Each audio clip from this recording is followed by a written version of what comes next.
Welcome to the Emancipate Your Mind podcast.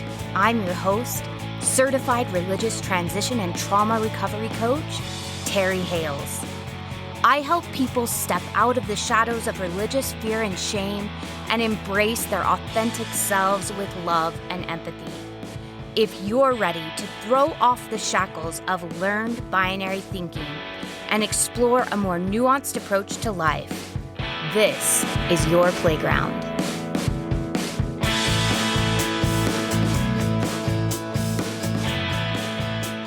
Welcome back to the Emancipate Your Mind podcast. I am feeling a cocktail of emotions today because on the one hand, I am so excited to talk about today's topic, but on the other, it's a little different than what I typically share. And so I'm feeling like a little nervous or a little out there. I feel a little exposed and vulnerable today.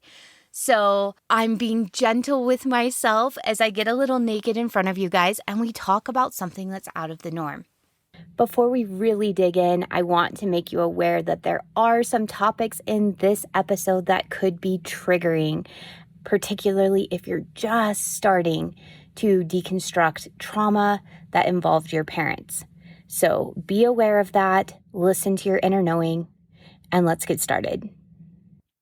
Today, I'm talking about something that has a little bit of a woo-woo flavor to it. It's a little spiritual, it's a little ethereal, and it's also highly effective. Today, we're going to get a little into the woo in order to heal trauma. This concept, this tool was incredibly transformative in my own life. It's been incredibly transformative for my clients. And I want to share it with you today so that you can do some of these things at home and begin to get the transformations you're looking for and to heal the trauma in your life. Today, I'm talking about the concept of reparenting. Now, I can almost hear some of you going, oh my gosh, what is reparenting? That sounds really weird. Reparenting is the idea that we can mentally and emotionally go back to those times in our past where we experienced some trauma, whether it was big T trauma, the big ones, neglect, abuse, those sorts of things, or whether it's little T trauma, times when we were incredibly embarrassed or we felt ashamed or we felt terrified, those core memories that made us create coping mechanisms in order to protect ourselves. And while not all of our trauma has to do with our parents, often what happens is we experience these traumatic things and sometimes we tell our parents about them and our parents don't react in the way that we needed them to react. Either they minimized what we experienced or they brushed it off or they just were emotionally unavailable to talk about it, or they may have even shamed us for having the experience. It's called reparenting because we're basically going back in time as our current adult and we are talking to our inner child and allowing them to express what happened from their perspective and what they need. And then we're providing the things that they need.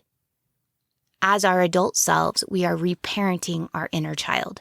We're offering them a trusting, stable relationship with an adult who has their back, who can give them protection and safety and empathy and compassion and a listening ear, who can help them feel important and help them work through the problems that were created by that traumatic event. Now, a quick aside before we really dive into this. I'm going to be talking about parents and trauma that comes from parents a lot, but I want to be understood. So often we want to blame a lot on our parents. And while our parents absolutely play big roles in our trauma, I don't believe in shaming parents, even when things were really, really bad in our homes growing up. Parents who abuse and neglect often have deep, traumatic wounds of their own, and they often have a very limited toolbox. In many ways, The people that parented us that caused harm did so because they didn't have any other way to deal. They may have had examples of other people that were parenting differently or showing up differently, but they may not have known how to do that. They may have felt deep shame that they couldn't show up in those ways. So whether you had parents that used substances to numb emotions and difficult experiences from their life, or you had parents that were emotionally distant and you felt like your emotions didn't matter, or you had parents that would heap shame and judgment on top of you, or you had parents that did other things that made you feel small and unimportant and invisible and ashamed, the chances are your parents had their own deep trauma from their own childhood. They probably could have used some reparenting themselves. And in their efforts to cope with their own deep trauma, ended up traumatizing you. This is what generational trauma looks like. And often this is how it's passed down. When we have trauma and we don't know how to address it and we don't know how to heal it, we end up passing it on to the next generation through our own unhealthy coping mechanisms. So while, yes, our parents are a big part of our trauma, and while, yes, it makes sense to hold them accountable for the harm and the hurt that they've done in our lives, there's also a place for understanding that they may have had a limited toolbox. They may have had serious trauma of their own. And they may have been doing the very best that they could have done, even when their best was absolutely terrible. This episode is not to shame parents. Absolutely believe in holding parents accountable, but when we do it from this place of understanding that people typically don't suck on purpose, and typically it's just they don't have different tools, those conversations go differently than believing our parents knew better, should have done better, and consciously chose not to do better for us. I really just want to say that ahead of time. And I know, I can almost feel that there will be some of you that just want to turn this off at this point because your hurts are so deep and you want your parents to pay. You want your parents to feel the pain that you felt.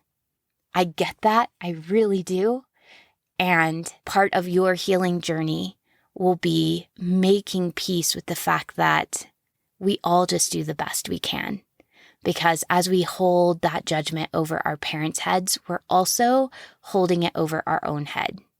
As long as we want to harm and shame our parents for not showing up the way they should have, we also hold judgment over our own head because we're going to make mistakes as well.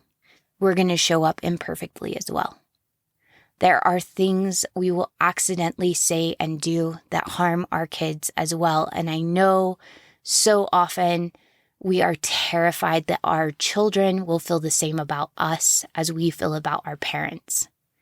And as we heal our own self-worth wounds, as we're able to give ourselves compassion, being able to extend compassion to parents becomes easier, as well as our ability to tolerate accountability.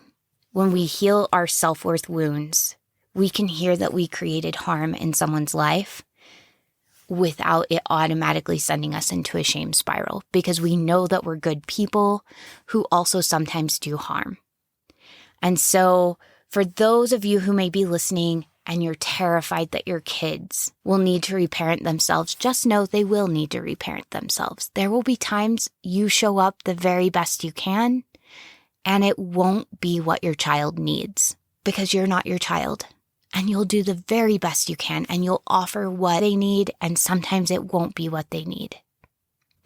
But as we heal our self-worth wounds, we'll be able to open ourselves up to conversations with our kids and ask them, tell me about your hurts.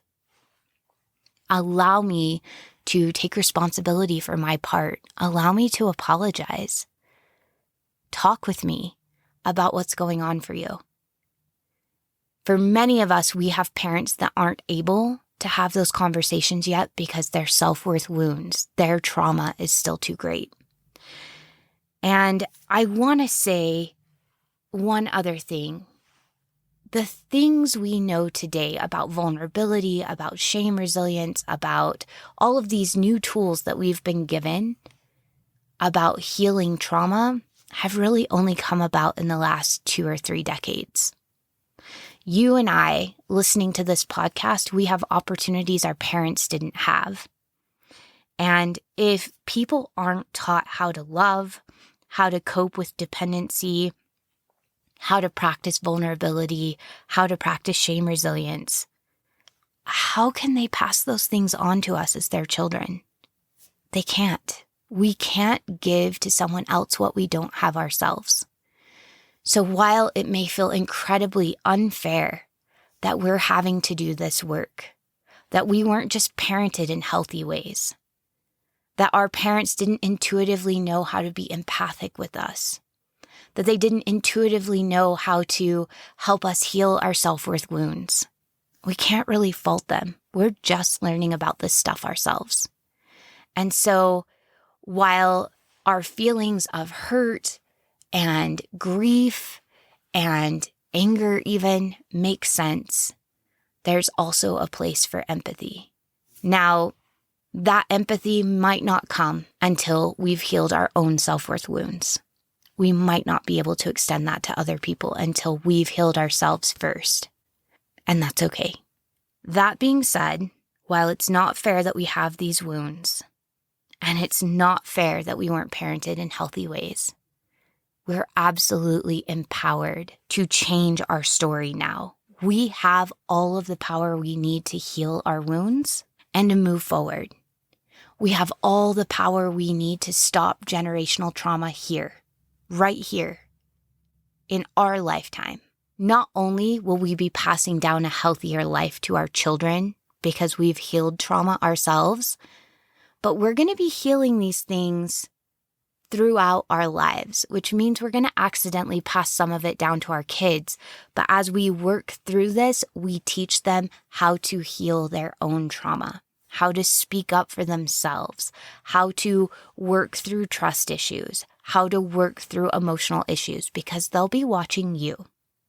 So we provide them with this very valuable gift that they will in turn pass on to their kids. Another interesting thing happens. As we heal, we also in turn help our parents and our grandparents heal. As we change our part of our relationship with them, as we set boundaries, as we talk about creating trust, as we protect ourselves and give ourselves love and empathy, our parents and grandparents will be invited to do the same for themselves, to learn new tools that they can put in their toolbox, things that they may have never learned before. So we really are healing generations of trauma, not just for ourselves, but for our kids and for those who are still alive that came before us. Okay, now that that's out of the way, let's really dig into this. So who is our inner child? Your inner child can be anything that is younger than what you are now. I have versions of my inner child that I sometimes need to talk with and help that are 3 or 4 years old. I have versions of my inner child that are 8 or 9, in their teens, in their young 20s, and even in their 30s. There are younger versions of me that need a caring, loving parent to show up and validate and comfort and protect in ways that I didn't receive. Now, every time I get out of my comfort zone, every time I do something that's uncertain, where I don't know the outcome, often my inner child shows up. Because anytime I feel unsafe, my inner child will want to make sure that they're protected. It's any time that wounded part of ourself that had to create the coping mechanisms to keep themselves safe as best they could. When they feel threatened, they will show up. This often happens when I am moving into a new level with my business, when I'm doing something like when I created the podcast, when I'm making relationships with someone who maybe feels more powerful than me or has a bigger voice than me. Anytime I do something that is out of my comfort zone, my inner child will pipe up. And I might start feeling resistance or even anger or fear or shame. I might notice that my old coping mechanisms come up. I might start trying to people please. I might start trying to manipulate how other people view me. I might get into perfectionism where I procrastinate what I want to do, or I have an all or nothing sort of a outlook on whatever it is I'm trying to do. Or I might feel imposter syndrome, or just a host of other different things. Or I might notice myself numbing with food or drink, or with television, or with social media, just scrolling through. When these coping mechanisms come up, it is a great opportunity for me to get curious and say, what am I feeling? Which version of my inner child is showing up? What does that inner child need from me? And so often what our inner child needs is communication. They need to know what's going on. They want to know what the plan is. They want to know how we're going to keep ourselves safe as we take risks, right? They also want to know what to expect from us. What is the structure here? Because think about yourself as a child. You wanted to know what was going on when things were different and scary. You wanted that comfort. They want to know there's an adult in charge that is strong enough to protect them, to navigate tough situations, and keep the inner child safe. So often when I'm feeling afraid, I will tap into my inner child, and I'll talk about how to tap in just a bit, but I'll tap into my inner child, and I talk to them like I would one of my children, and I'll say, hey, I notice you feel scared. Tell me about it. And I listen to that inner child part of me that says, I'm afraid we're going to fail, and I'm afraid I'll be embarrassed, and I'm afraid other people won't like us. And I validate what they're feeling, and I tell them that I hear them. I hear you. This is scary. This is different. We're getting outside of our comfort zone. And then I reassure my inner child, but remember, I've got you. I will be in your corner no matter what. If we fail, that's okay. Remember, I'm going to help us pick ourselves back up off the ground, and we'll try again. And if other people don't like us, those are not people meant for us. That's okay. I like you, and I'm always going to like you. If other people don't like you, it'll hurt. But we'll be okay. We've survived before, and you belong here. Or I'll listen and say, you're right. I can see where this feels really risky to you. This is my plan to make sure that we don't spend too much money on this. This is how this is going to go. This is my plan to keep us financially safe as we make this decision. Really talking with my inner child and letting them know there's an adult in charge here, and I know how to budget, and I know how to belong to myself, even when other people don't agree with me. And I know how to pick myself back up when I make mistakes or I have a failure. We're going to survive this, and I'm going to take care of my inner child and of my current self no matter what. And I trust myself to do that. If you're listening to this and you're like, I don't know how to do that, couple of things. Go back to the episode about self-trust and building self-compassion. Go back to those. Or if you really feel like you need one-to-one help, this is when you seek a therapist or a coach. I would love to talk with you. I do free calls. This is one of those times that learning how to trust ourselves, learning how to be in our corner, learning how to belong to ourselves and heal those self-worth wounds, this is something I had to have professional help to do. And it may be something you have to have professional help to do as well, and that is okay. There is no shame in having to have someone outside of your perspective and your circumstances listen to what's going on in your head, listen to what's going on in your heart and help you heal those wounds and start to think differently. So this is one of those places. And then our inner child also needs to know that their feelings and experiences are valid and important. So often, many of us as children were brushed off. Oh, you're just tired, when actually we were freaking out inside, or we were feeling ashamed, or we were feeling afraid. We need those feelings validated. We need them to be important to someone. We need to know that someone's listening. And so we can do that for our inner child. We can say, your feelings matter to me. I want to hear what you have to say. Now, I remember when I first learned about this concept about an inner child, and I thought, oh my gosh, this is ridiculous. I'm actually a pretty functional adult. I've accomplished a lot of great things in my life. I mean, this is for people who are not functioning, right? This is for people who can't seem to get their life together. No, my friend, this is for everyone. So many of us have wounds from our childhood, and it feels exhausting.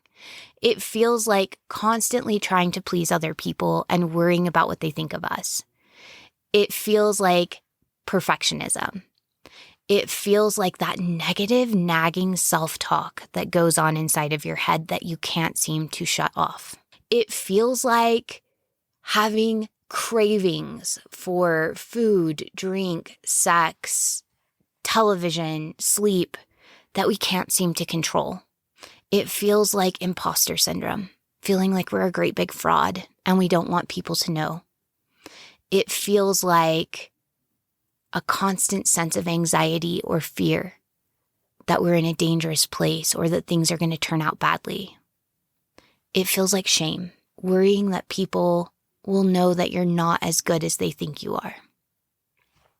If any of this is coming up for you, you likely have a wounded inner child that could use a little love, attention, validation, protection.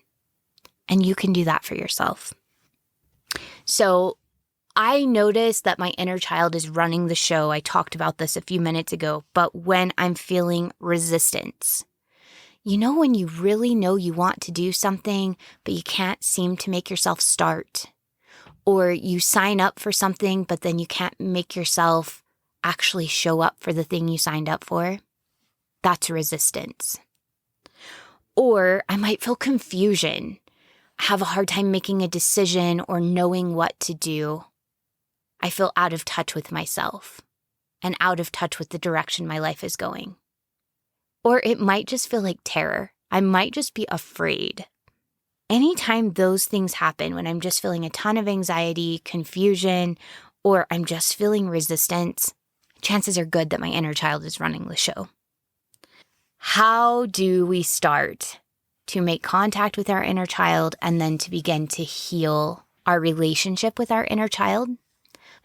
When I say we need to heal our relationship with our inner child, that's surprising for a lot of people because they're like, well, my inner child is me. I have a great relationship because it's me, right? Not necessarily.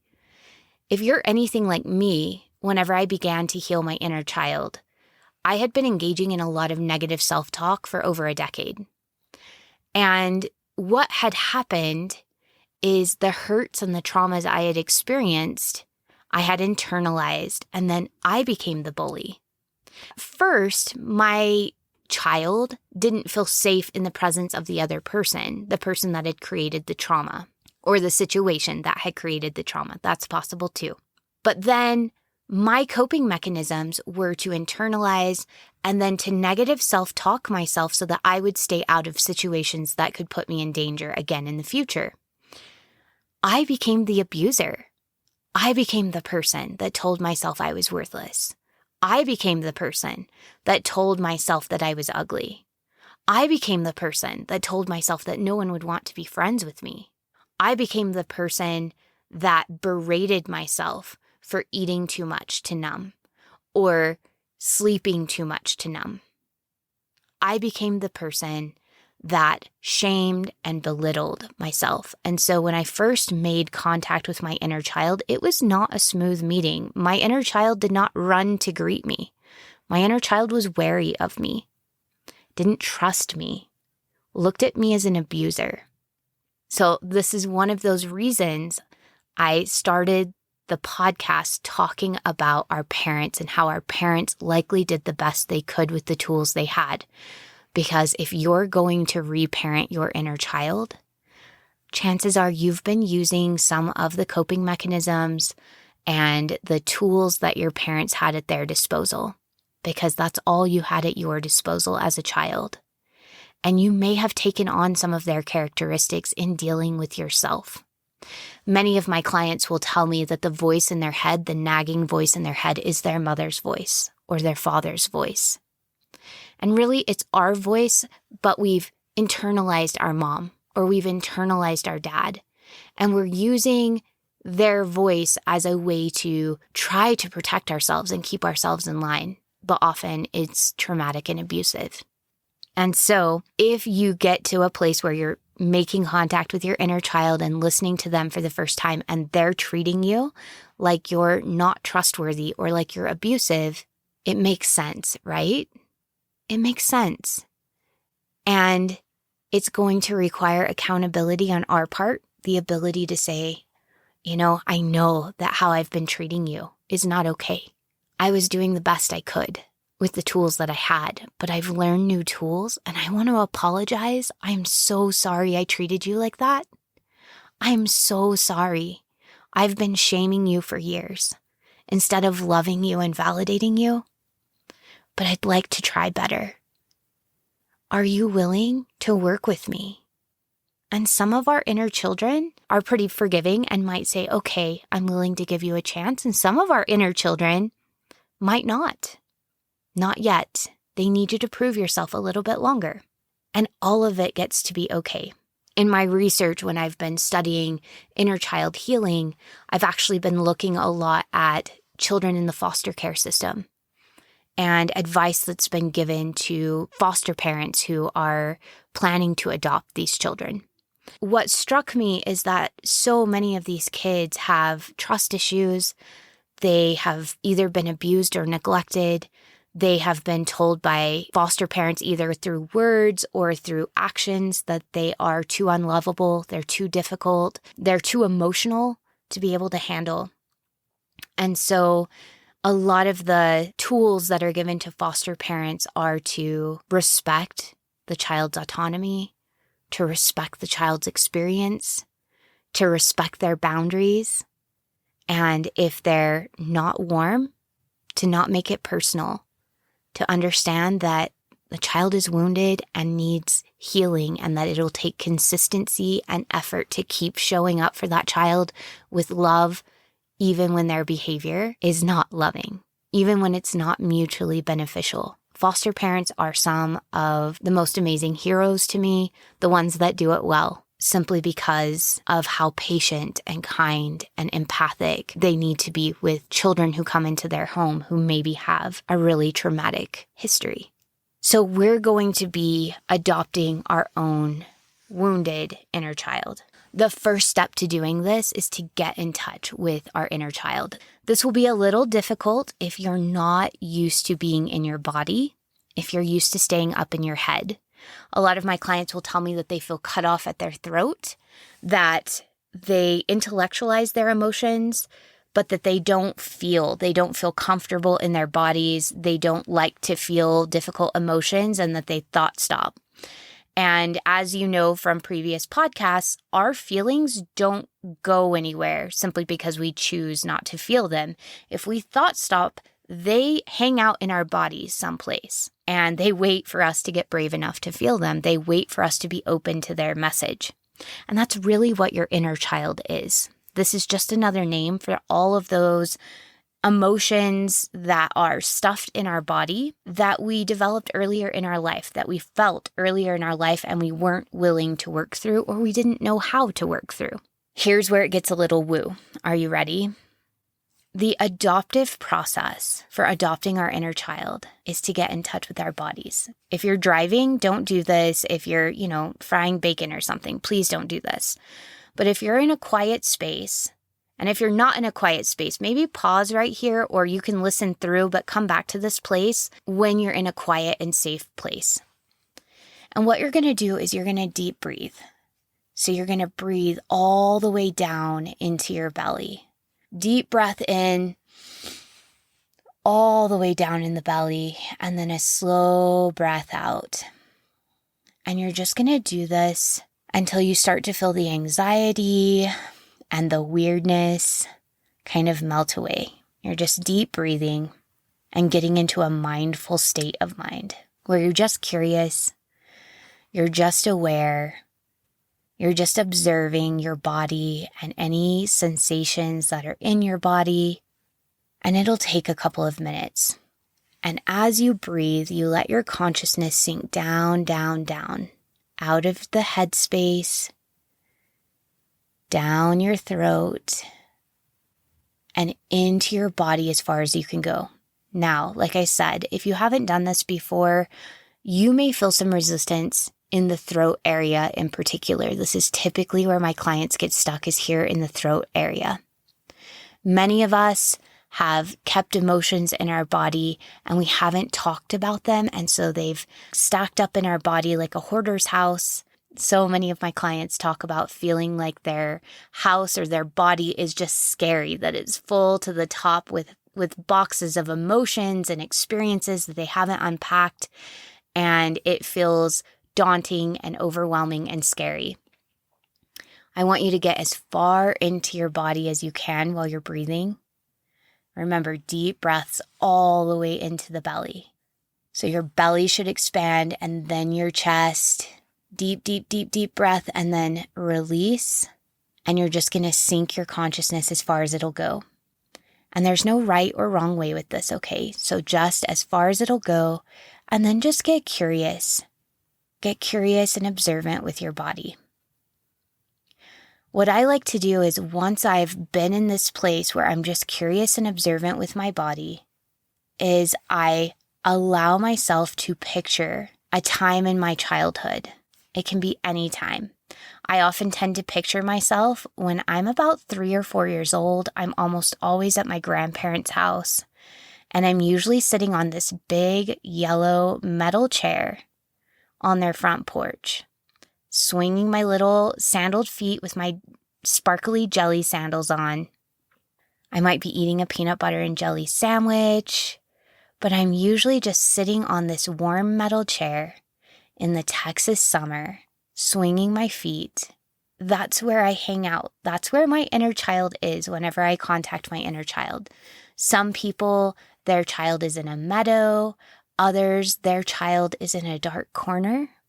One of my clients, her inner child was naked in a jail cell.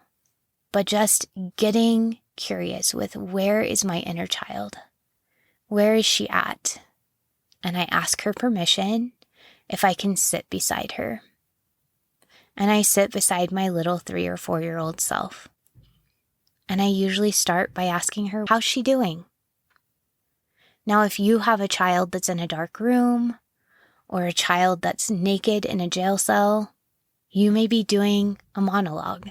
You may be sitting far away from her. She might not feel safe, or he might not feel safe, or they might not feel safe having you close to them. And this is where you start to talk and say, hey, this looks pretty scary here. I know that part of the reason you're here is because of me. I haven't been treating you very well. You have a lot that happened in your earlier life, and I'm here to make it right. And I know it might take some time to build trust, but I'm here to make it right. You go through talking about what you wish for your relationship with your child. And then I ask her, are there any things that are going on for you? Now when I'm feeling fear, I'll come to her and say, hey, I can tell you're feeling scared. Can you talk to me about that? Tell me what you're feeling scared about. And sometimes she draws me a picture and I'll see it in my mind's eye. Sometimes I can almost feel her talking to me. It's that voice in your head. And she'll tell me what she's afraid of, or what's bothering her, or why she feels resistant. And I just have a conversation with her. And I often ask myself this question. If I were an emotionally healthy parent, what would I do for this child? What comfort can I offer my child? How could I attend to my child's emotional needs? How can I reassure and protect the child in this situation? How can I calm the child's fears? We talk to our child first about, what are you feeling? What do you need? What does the child want from you? Even the child in the corner will communicate to you what they want from you. They'll let you know how they're feeling because that child is you. You'll feel what that child is feeling. You'll feel the anger or the grief or the loneliness. And then you get a moment to express that. I feel that you're lonely. And that makes sense. I know what you've gone through. You went through this and this and this, and it made you feel lonely. That makes so much sense to me. I know what it feels like to be lonely because I've been in your shoes too. Can you remind me what it feels like to be lonely when you're 12? Can you show me the experience? Now, you guys, if you've had deep traumatic pain, if you've had abuse of some sort, this might be safer to do with a therapist. I would say don't venture into those things without the help of a professional. I needed a therapist at the beginning to help me make sense of the rage and the anger and the feeling that I was not safe. I needed to know that there was another adult in the room who would hold my adult as I held my child, that I could ask for guidance, that I could ask for help, that I wouldn't get stuck in the trauma again, because that's what we're often worried about, right? We're often worried that we'll get stuck in the trauma. And the great thing is with my therapist, they were able to guide me so that I didn't necessarily have to re-experience all of the traumatic events, but I could re-experience what my child was feeling about those events. I didn't have to go through the actual events, but I could revisit what she felt about those events and what she needed an adult to do to comfort and protect her. And I could offer those things. So I think often when we think about going back in the past, we're worried that we're going to have to rewatch the abuse. And that's just not the case. And so if you're worried about that, please seek out a professional who can help you navigate that, because I know that can be scary. And when we close up those experiences and we're not willing to deal with the emotions around those experiences, that wound stays there and festers, and we can't heal because we have all of these coping mechanisms that are trying to protect us from that event. Please seek professional help. If you are wanting to heal these deep wounds, you need a therapist, not a coach. When you're ready to start building a life after healing those deep wounds, then you can seek out a coach. When it comes to deep traumatic wounds, you have the surgeon who goes in and fixes the broken parts, stitches you up. That's your therapist. And then you have a coach. I'm more like your physical therapist. I'm the person that helps you learn to walk again. I'm the person that helps you learn to dream again, to hope again, to build a future that feels good. Okay?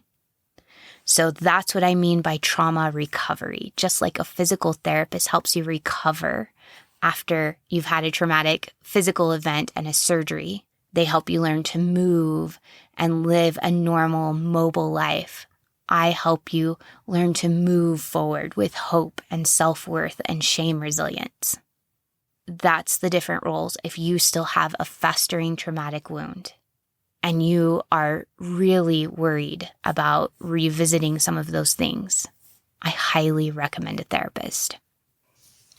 Some of the things your child will need help with is not only learning that they are important and that their feelings matter and that you're there to listen and that you care. They will likely also need help setting boundaries because especially in neglect and abuse situations, we often develop coping strategies that put down boundaries or that put up so many walls that we don't let anyone in. We do one of the two. We either have zero boundaries and people get to come and go from our lives in whatever way they want to, and in ways that hurt us, in order for us to feel like we're necessary to people and that they need us in their lives and we'll get our needs met. Or we build such solid fortresses that we don't let anyone in. And so your child may need a healthy adult to help them begin to sort through their boundaries and decide where boundaries need to be set that maybe haven't been there in the past, and where you can let people in places that you haven't in the past because you didn't trust people. And they're likely going to need help with growth mindset, or another word for that is compassionate accountability. And compassionate accountability is the idea that I am a good person who made a mistake. And because I keep my goodness, because I keep my inherent worthiness, I can admit mistakes, learn from them, and make plans to do better going forward. So that is something that I often have to talk with my child about. It is usually my 3 or 4-year-old child when I make mistakes or I accidentally hurt other people that comes up and says, nope, we're not apologizing. We're not doing that. And that's when I get to sit with her and say, you are worthy of love and belonging, even when you hurt people. You're worthy even when you make mistakes. There's nothing you can do that makes you unworthy of love and belonging. You're a good person and you hurt your friend. So we need to apologize, and we need to tell them that we know that we did something wrong and hurtful. We need to empathize with them, and we need to make plans to do better in the future. We need to make amends. And I talk to my child that way. Now, part of adopting a child is making space for them in your life. So my inner child often feels neglected if I'm giving to everyone, but not them. One of the things that I was taught to do, my inner child and I had a pretty good rapport after a couple of meetings. And I was able to ask her, would you like to come and live with me? I've prepared a room for you. I painted it bright yellow, your favorite color. There's plants everywhere.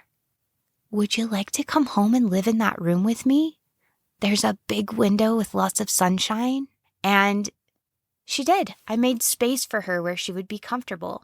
Now, for some of my clients with the naked child that lives in the jail cell, they asked, would you like to come live with me? And they said, not yet. And they said, can I come and visit you? And they said, please come visit. And so we did this exercise together where my client could go and visit her inner child and check in with her and let her know that she was important. And she started making this a daily practice. And whether your child is ready to move in with you or whether they feel safer in their cage, you come back and you visit often and you check in. Now, this is something interesting we started doing in our home with our kids when they were little.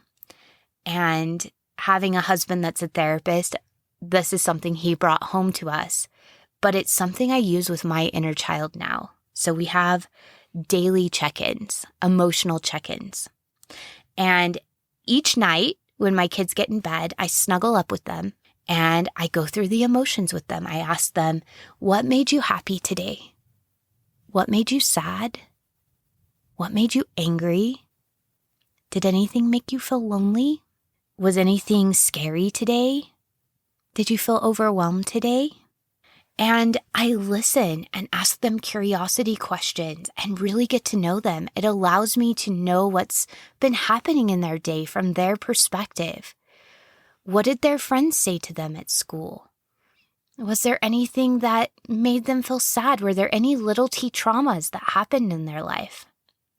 Checking in with my inner child the same way, it's something I do before bed, and I put my hand on my heart and I breathe into my belly and I drop my consciousness down into my heart area, which is where I've made a room for my inner child. That's where the sunshine room is. And I drop my consciousness down there and I envision sitting next to her in her room. And I simply ask her these questions. What made you so happy today? And I listen and I get curious. Was there anything that made you feel lonely or angry or scared or overwhelmed? And I check in with her.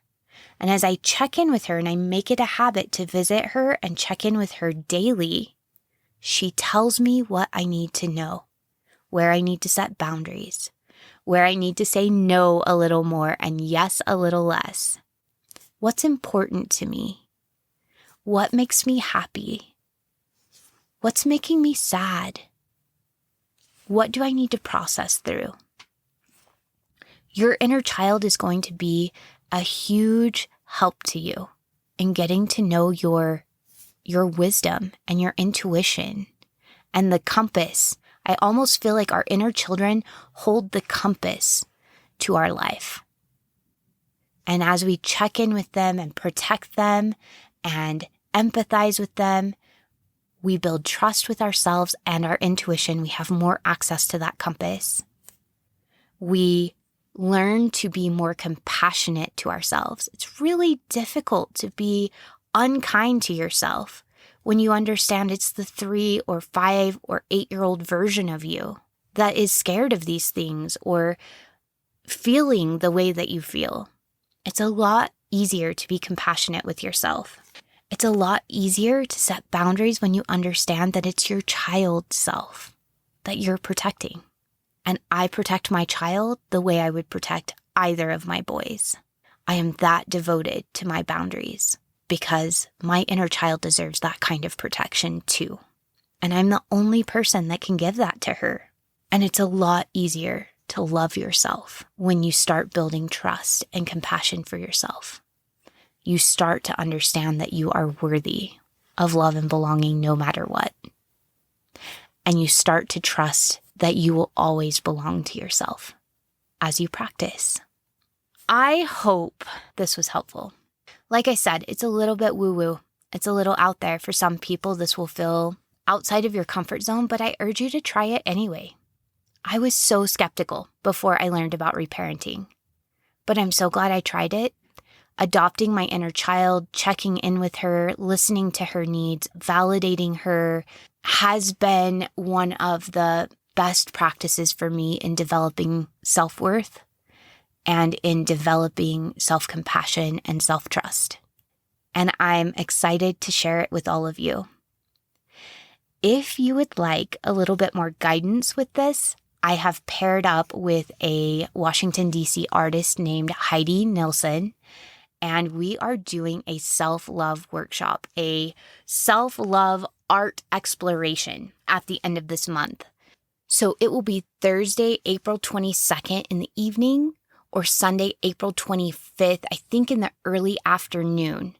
And the way it's going to work is you're going to want to sign up this week if this is something you'd like to do. The workshop is $75. It is online.